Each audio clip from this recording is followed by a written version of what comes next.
When I first heard about Bitcoin, it seemed just like this very stupid magic internet money. I didn't really think it was very impressive at all.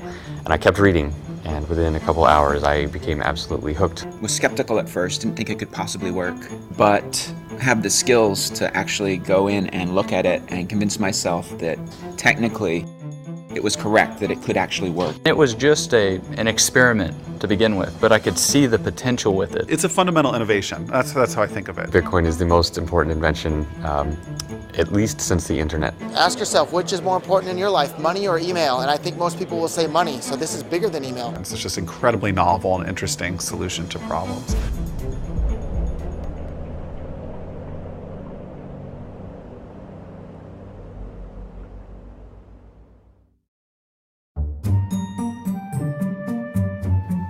The short version of what is Bitcoin is cash for the internet. So it's a new kind of money, and it's also a payment network that runs over the internet. There's a piece of digital information that you can hold that has value. And as long as nobody else knows that information, that value belongs to you.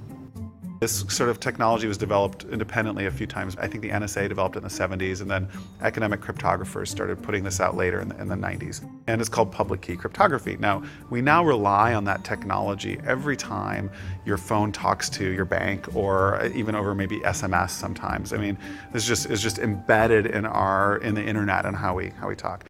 Bitcoin was invented by Satoshi Nakamoto.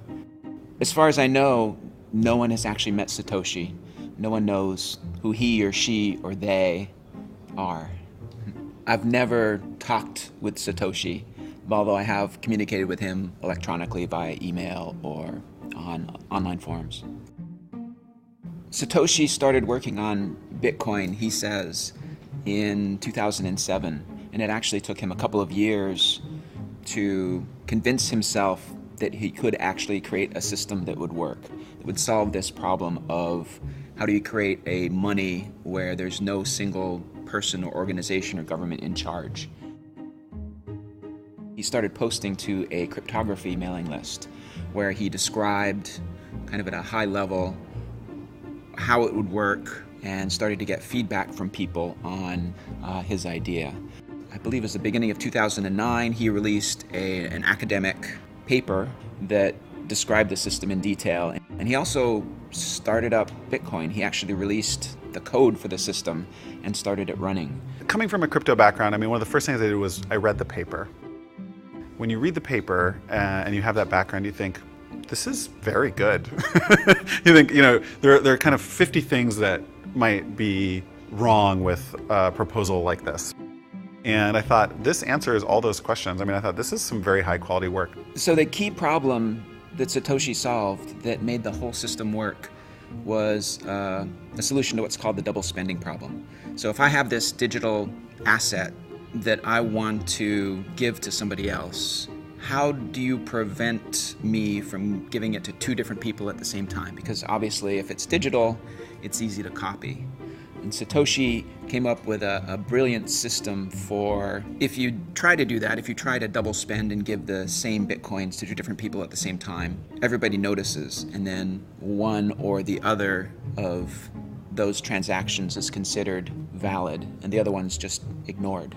So solving the double spend problem was the key technical breakthrough that made Bitcoin possible even.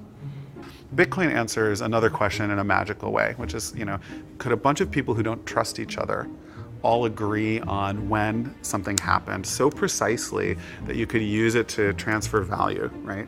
And that sounds like, who've never met each other and will never meet just by passing messages. And, I mean, the immediate answer to that is like, no way. You need someone who's trusted in the middle to tell people what happened. You need all these other things. So I do think it's incredible genius. He's obviously had some academic training because he wrote this academic white paper that, is in the style of a peer-reviewed academic journal article. And he's obviously a genius. I mean, not only was he able to come up with the idea, but he was able to actually implement it, actually write code that made it work. And he was a genius on a lot of different levels, which I think is really, rare and fascinating, and I'd love to meet him someday. Satoshi sort of, I think, exists now in the Bitcoin subconscious almost. Things are named after him. It'll be a little bit like finding out who Santa Claus really is if Satoshi's ever revealed. Like, I think it'll be a blow to the collective psyche of Bitcoin. One interesting thing, there's some emails that have come out recently that indicate one of, a 90s era cryptographer was working on some of this stuff that pretty clearly turned into Bitcoin. That's a small community, so you probably narrow it down to 30 to 50 people that could have been working on it. I don't know who's had the last interaction with Satoshi. It might have possibly been me.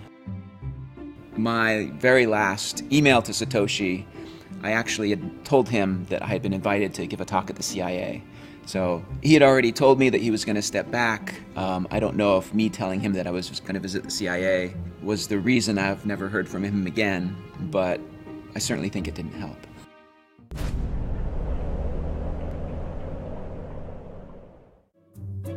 Satoshi brilliantly designed the incentives so you don't need to pay anybody to make sure that all transactions are valid, because they get paid by the system itself. The reward for doing the work of processing transactions and making sure that there are no double spends is tied into the creation of new Bitcoins. So the people who are being awarded new Bitcoins are the same people who are making sure that double spends don't happen. So that's the way new Bitcoins come into existence, is you have these people who are validating the Bitcoin transactions, who are called Bitcoin miners, for the work of validating transactions and making sure that nobody cheats. They're awarded new Bitcoins. But then you need a way to limit the money supply, because validating the transactions is pretty quick. So there's actually a process called proof of work, where the miners have to run this algorithm that takes a lot of CPU time.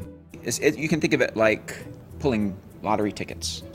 So all of the miners on the network are all, they all validate the transactions, and then they're all kind of participating in this lottery to see who will be awarded Bitcoins. And on average, every 10 minutes, somebody somewhere on the network is awarded new Bitcoins. There are fundamental promises made by the Bitcoin network about supply.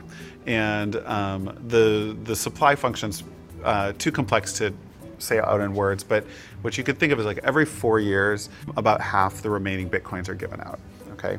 So for the first 4 years, every 10 minutes, 50 were given out. Next 4 years, 25, and then next, and so on. So eventually that kind of trails off, and in the year 2140, no more will be issued. And that's how we know there will only ever be 21 million Bitcoins created, because if you do the math, that series works out to 21 million. 1/100 millionth of a Bitcoin is the smallest Bitcoin unit, which the Bitcoin community has dubbed the Satoshi in honor of the creator.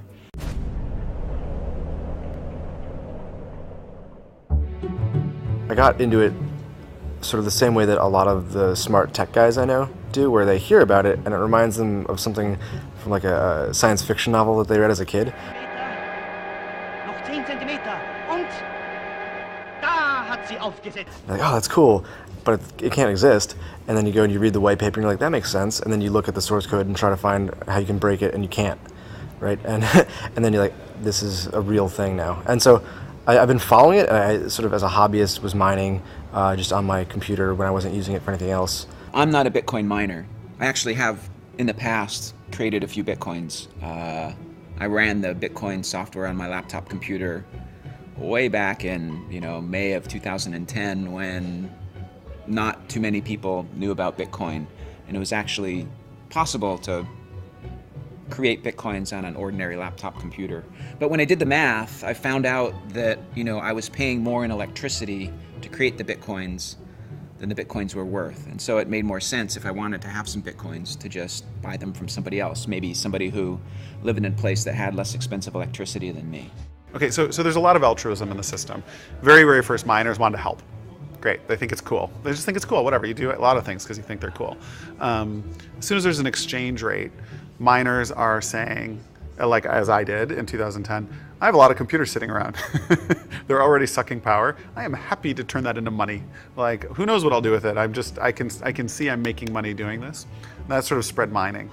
In 2010, you could mine with your home computer and make decent amount of Bitcoins, which today would be worth a lot. At the time, they weren't. So from the early days, there have been miners who use their computers to make money and love it. And then there have been speculators or people want to buy who are like, that is for wankers. Like, I'm just going to go lay my cash on the table and buy these. And I'll see what we'll do with them later. I like this plan. At the time, there are 7,200 Bitcoins issued a day. And that was probably $350 worth when the first exchange launched. It was 5 cents or so was the first rates. So you've got $50,000 to play with as an investor. Like you're going to go mine for 2 years. You're not going to go mine for 2 years. The money guys they always want to trade, and the nerds always want to mine. It's very rare in this space that people want to do both. They're often on one side or the other. Bitcoin puzzles a lot of economists who would not have predicted that you'd be able to start from something that has no intrinsic value. I mean, there's zero value in the bits of data on your disk, and yet has managed to bootstrap itself into arguably the world's most valuable currency. And how that happened, I think, is a really interesting study in economics. You might need to make some economists rethink their ideas about money. It took some early adopters with enough faith to actually spend real money to purchase some Bitcoins to start to give it a value.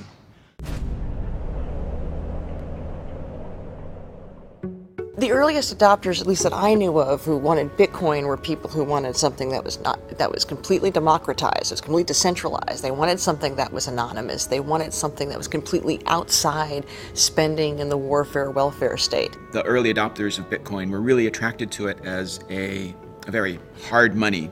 I mean, Bitcoin has a fixed money supply, which appeals to a lot of people who believe that central banks creating money whenever they feel like it is a really bad idea.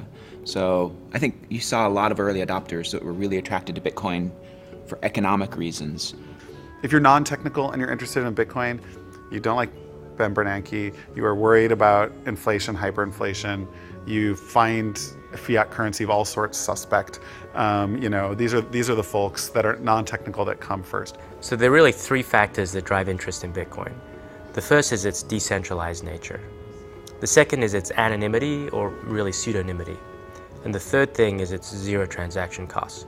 And what's interesting is that different people have been attracted to Bitcoin at different points in time by different elements of those 3 characteristics. So the first early adopters of Bitcoin were attracted to its decentralized nature. And so there was a lot of people who had a political motivation behind it. They might have been libertarians. They didn't like the idea of a central governing body of their currency. And that was, and that kind of passion that was driven by some of these ideological grounds is what's necessary to get something from nothing to that first step, just to get a few people involved and to have some value created. First of all, people don't think about where the dollar comes from, what spending that dollar means, and they don't think about taxation. So any of those things tend to be outside people's normal. Why would you think about that when you're buying the bag of potato chips? There's no reason to. But if you're philosophically aware of these things, how we create empire and how the U.S. is able to occupy so many, how can it afford financially to occupy so many countries, then you start thinking, how am I participating in this system? And that's by spending the Federal Reserve note. So for a lot of people, for them, it's about living their values. They want to use a peace dollar, and for them, the Bitcoin is working. Then you had a second set of people who were interested in the anonymity, and in large part because they might have been doing something online that they didn't want to be associated with. They might, some sort of illegal activity. They might have been selling guns. They might have been selling drugs. They might just have been online gambling. It's absolutely absurd for any government to tell someone what they can do with their own money if they're not harming anyone. The fact that the United States claims to be a free country that respects the rights of individuals, and yet a full-grown adult cannot wager his own money on his own game that he chooses is a terrible hypocrisy. Not to mention the fact that the state runs various lotteries, which have far worse odds than most casinos, and market themselves, in fact, to the very poorest and least able to understand the problems of gambling. So while the state does this institutionally, they also throw private people in prison for running games with better odds, and better customer service, and it's one of many problems that we have with the government in the U.S. and in other countries. You know, Bitcoin has been widely used by a website called Silk Road, which allows pretty much everything to be bought and sold. Some of the products on there are made illegal by various governments, yet it trades on there. You know, I don't do drugs, I don't even drink caffeine or alcohol, so it's just nothing that personally I'm interested in. But what I am interested in is looking at the ability of the market to solve these problems, because these particular market actors, they were excluded from traditional banking systems, and Silk Road and Bitcoin have provided a solution to that. But we see other market actors which have also been excluded for different reasons. For example, WikiLeaks, they're engaged in political speech, and the banks and MasterCard, they've terminated service. We have the IRS targeting political opponents for political speech. And people wonder why they might want to have anonymity. It's very difficult to exercise your speech if you don't have the ability to transact. And so what we're seeing with Bitcoin is money has literally become speech. There are lots of people interested in Bitcoin for different reasons, and they have lots of different opinions on different things, and they argue with each other all the time. And yes, some people believe that things like Silk Road are terrible for Bitcoin. Other people think that that's the killer app, and that's why it has all of its value in the first place. You know, Bitcoin needs to be understood as a tool, and a useful tool is used by everyone who finds it useful. So just as bad people use the cell phone in the car, bad people are going to use Bitcoin, and people shouldn't fear that or worry about that.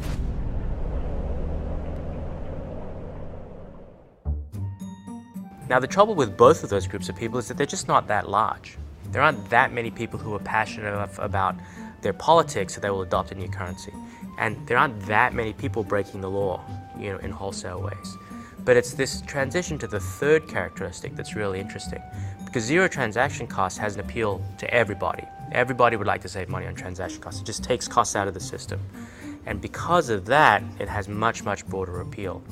But what's interesting is that, and that's why I'm interested, right? That's why I'm interested in it. I think that, you know, you've got an opportunity to revolutionize financial services, tens of billions, hundreds of billions of market cap at risk. If that comes under pressure, then it's like squeezing a balloon. Market value has to be created somewhere else, ideally in these new companies. Coinbase, generally speaking, our goal is to make it easy for the average consumer and the average merchant to use Bitcoin.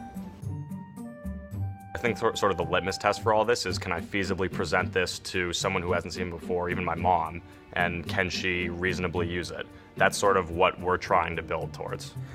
So whenever you get a new technology, there's always these predictable waves of companies. And the first wave is building the infrastructure that just makes the damn thing work, right? And right now, just to make Bitcoin work at all, you need exchanges to get money into Bitcoin, you need wallets to hold the Bitcoin, and you need payment processors to be able to spend the Bitcoin. So that's that infrastructure level. That's where we are today. You think about the average business that's accepting PayPal or credit card on the internet, they're paying roughly 2.7% to do that. And just even chopping that down to what a company like Coinbase offers at the moment, 1% costs is a significant cost saving. Let's say you're a 5% margin business. All of a sudden, if you're saving 2% on credit card processing costs, that's 40% to your bottom line, which is very non-negligible. Add in other things like a case like microtransactions, where maybe there's a prohibitive 20-cent base fee on a credit card. All of a sudden, you can now have a business model where it's pay 5 cents to read the rest of this article. So the biggest opportunity that I see right now is microtransactions. So if I want to pay somebody 5 cents online today, it's not possible. Because in a card not present transaction, if I'm trying to use my credit card, which I'm inevitably doing online, there's no other way, I can't pay cash, can't jam it into the computer, there's a minimum of a 30-cent charge plus 2% of the transaction. So if I'm trying to charge you 5 cents and it's going to cost me 30 cents to do it, I can't do it. So if you remember the earthquake in Haiti a little while ago, Red Cross had this great campaign. You could text to send $1. That was a one-off thing. You haven't seen that again. And the reason was because in that one instance, everybody waived their fees. But in general, you have the same problem. If you want to send somebody $1, donate $1 to a charity, 30-something cents of that is going to go just to the payment processing, which means only 70% of your donation actually goes to the charity that you intended to give it to. That's not a very good way to do things.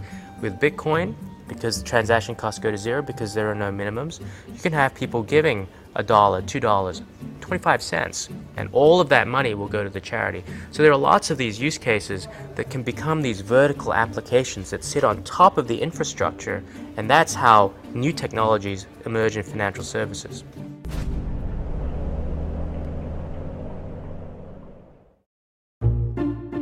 In the Bitcoin community, there's a bit of a tension between people who pine for the good old days of Bitcoin kind of being the bad boy of currency to people who think that we need to grow up and engage with regulators and banks and the traditional finance system more. Bitcoin definitely needs to shy away and move away from a lot of the original use cases that I think the media likes to tout, i.e. drugs or whatever else it may be. And for it to really flourish, the average sort of business needs to realize the great payment efficiencies that Bitcoin can bring.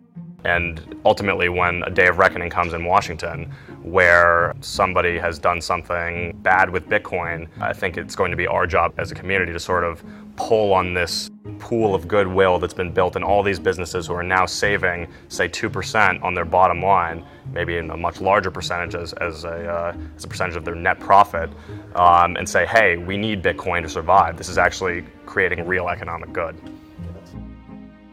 So I think for Bitcoin to become really big and for venture capitalists to start to invest, we have to believe that companies are going to embrace the regulation and accept it and comply with it.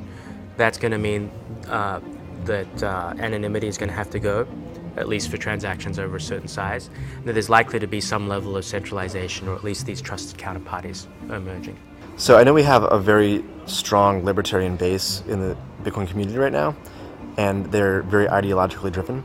But as VCs come in and invest and bigger companies grow up, you're going to see that fade. And I think that's good because, it's not an accessible worldview for most people. And it's really not the most transformative part. The most transformative part of Bitcoin is the economic liberty it gives to people around the world. VCs are not the only source of capital, especially in the Bitcoin market. You have lots of people with lots of money who have very well aligned objectives with Bitcoin. And they can fund whatever they wish. I would say that in order for Bitcoin to go mainstream, regulation is necessary because in order for the average consumer to feasibly feel like they can use it, they want to feel safe in some way. And part of that is understanding Bitcoin. Part of it is around federal entities. Not necessarily that Bitcoin needs a federal entity to become legitimate, but it certainly provides that sort of additional stamp of approval that would get people more comfortable with it. In America, you got to live by American regulation, or whatever jurisdiction you happen to live in. And so what we're seeing is a set of entrepreneurs who are just saying, well, look, if those are the ground rules, then we will comply with them because the opportunity that we create by compliance is sufficiently big that the costs of compliance are worth it. And we're not actually giving up that much. Because you know what? If you guys over at FinCEN want to stop money laundering, you know what? I'm not going to make money out of money laundering. That's not my objective. I want to make money out of a whole set of legitimate use cases which are far, far bigger. And so in each case, if you can understand the objective of the regulator and you can then comply, there may be some additional costs involved, there may be some additional time involved, but it allows you to go after a much, much bigger market. Anything that has to do with money, the United States government is going to try to regulate it. You can't ask a lion not to tear up its prey. That's what the United States government does to the consumer, to the citizen, to the human being, is, literally steal and tear from it. So it's inevitable that, they're going to try to regulate Bitcoin. I think it is false to believe that the winners in the Bitcoin economy are going to be based in America.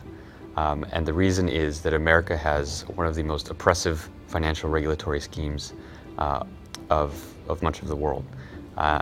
And so trying to run a financial company when other people can move their businesses to more hospitable jurisdictions, and because Bitcoin works all over the world, so a company can set up anywhere and service its customers in any other part of the world, a company would be hamstringing itself to set up in the US.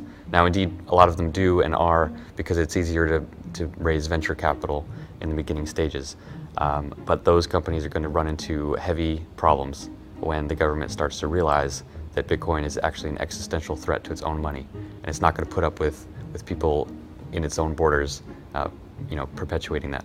I tend to be on the side of the people who think that we need to engage, with banks and regulators and traditional systems. Maybe I'm a little more conservative. I think there's a lot we can learn from kind of the traditional money system. I think there's a lot they can learn from us also. But there's hundreds of years of experience of banks keeping people's money safe, and I think that's really important for Bitcoin. Consumers will be able to go to a business and say like, yep, okay, it's like accredited by a Bitcoin Foundation, like it matches certain like standards for our industry, and yes, their licenses are in order, and therefore I don't worry about Homeland Security seizing all the funds in these accounts. Like, I'm happy. So consumers will like that. Most consumers, not old-time crypto anarchists, they will hate that and they'll do their own thing, and that is totally fine. But the vast bulk of people who use these businesses will benefit from that.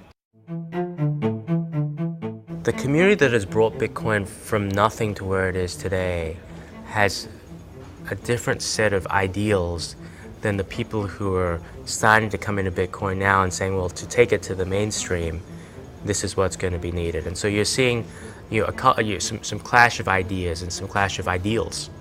People with money tend to want to protect their money, and the biggest danger to many people's money is that the government will seize it. Why would the government seize it? If it believes that you've done something against its wishes. So it's no surprise that venture capital companies and wealthy people tend to, at least on the surface, be very pro-regulation, because they do not want to engender harm by becoming a target of the government. I'm pro-regulation. I think it's an opportunity. So I have investors who invest only in pre-regulated financial companies, and they've built them themselves. And part of the playbook is get regulated in a good way, in a way that's good for everyone, that's good for the space. So yeah, should wallet providers be able to act functionally as banks without any oversight or regulation? No, they should not. Now, fundamental to Bitcoin is like, if you want to choose to do that, fine. No one will be able to stop you at a small scale. And if individuals want to choose to put their money with whomever they want, that's great. I don't mind that. But when you have, but we can't have like large scale poor business practices that could impact the whole community. I'm not into that. And I think regulation is part of that story. People they're saying this is a real future. So that instinct that they have to want to do something that ridiculous as regulate the currency suggests that people know that this is here to stay and that there's big money. But as in people, and there's been a lot of debate about this among anarchists, and I see this debating this back and forth yesterday on Twitter, is that one of the points of Bitcoin is that it's not regulated, it's not centralized, and it can be completely anonymous. You don't have to, people don't have to know what you're doing in your most intimate areas of your life if you can use Bitcoin. And the regulation that a lot of these people are welcoming, of course, it's going to dampen a lot of the enthusiasm about Bitcoin and could potentially hurt it. Coming from this with personal sentiments as a crypto anarchist, Bitcoin's just amazingly awesome because it massively changes the rules of the game. Anyone can send any amount of money to anyone, anywhere, at any time. Can't be seized or confiscated or frozen in any way. But I also realize that no great amount of wealth is going to be created except with the permission of the government. And along that role, as an investor, venture capitalist type, I have a fiduciary duty. And so, as a result, I want to know the rules that my investments and the founders of those companies need to play by. Because now I know that my founder can act in a certain way and he's not going to end up in jail, and the investment's not going to get seized in the company, and that's not going to hurt my investment. So it is kind of paradoxical in a way, but I think overall it's going to help legitimize Bitcoin and bring it into much more mainstream transactions. Companies that are involved in Bitcoin can be regulated, but the underlying core system, the technology, it is beyond the reach of any regulatory scheme, just by nature of it being based on cryptography and mathematics and peer-to-peer networks. So it's really, there's nothing much that a government can do except to try not to cause more damage. We'll see how this plays out. It's going to be very interesting. It doesn't matter whether the government wants to regulate it or not. Ultimately, there'll be another form of Bitcoin or something else the next day. It makes no difference. This is something they can't control, and it's the future. Why fight it?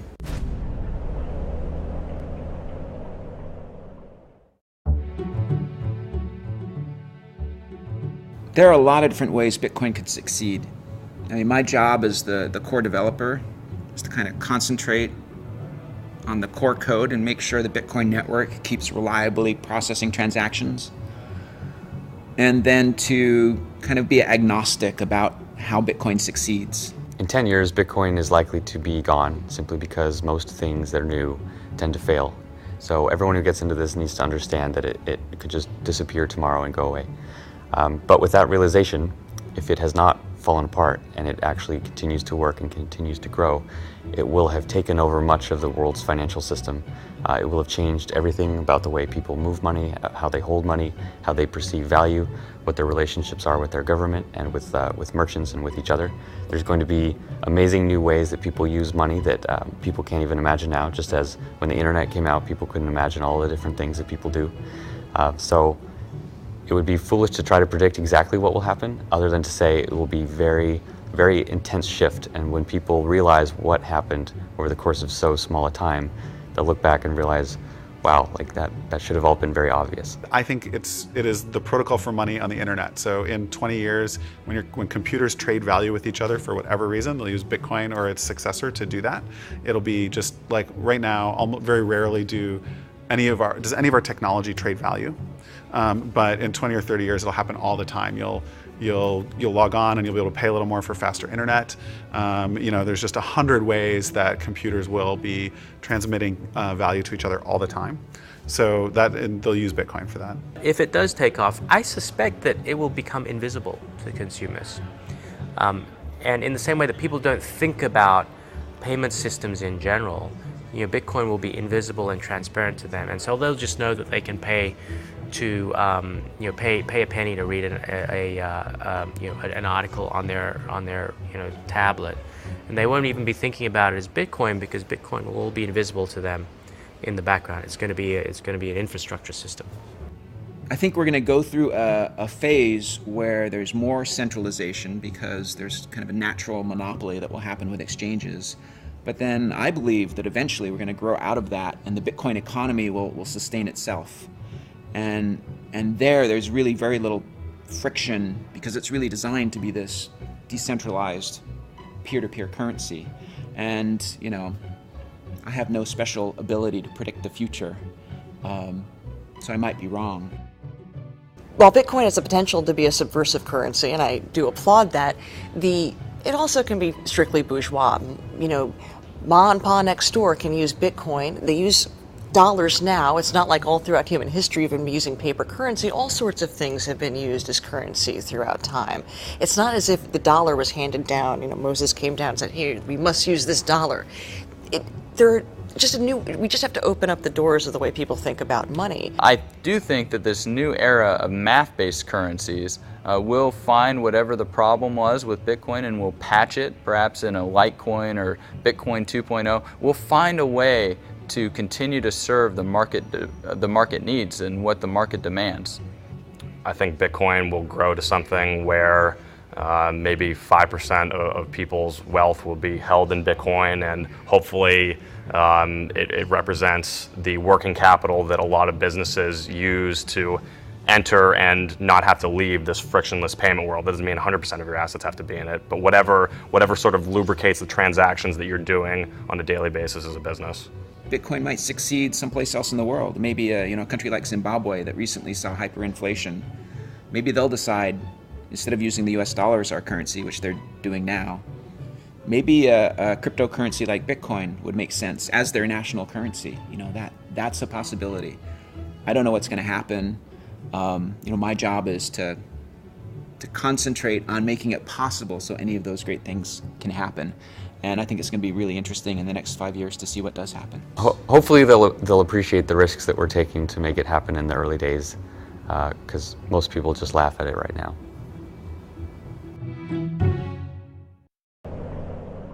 Camera, right? Okay. Gavin, you won't look at the camera. Okay. There you go. Yeah, we're in AA leagues. Yeah.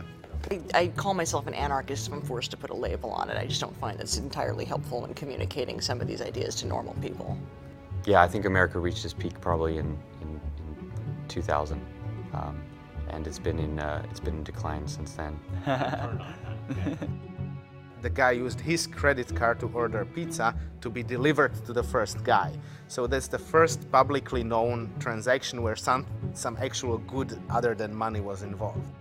We believe, my company and I, that Bitcoins offers a final solution for the medical marijuana conundrum. We're having a Bitcoin party. Champagne's flowing, people are celebrating, we're all thinking, we're gonna be Bitcoin millionaires soon.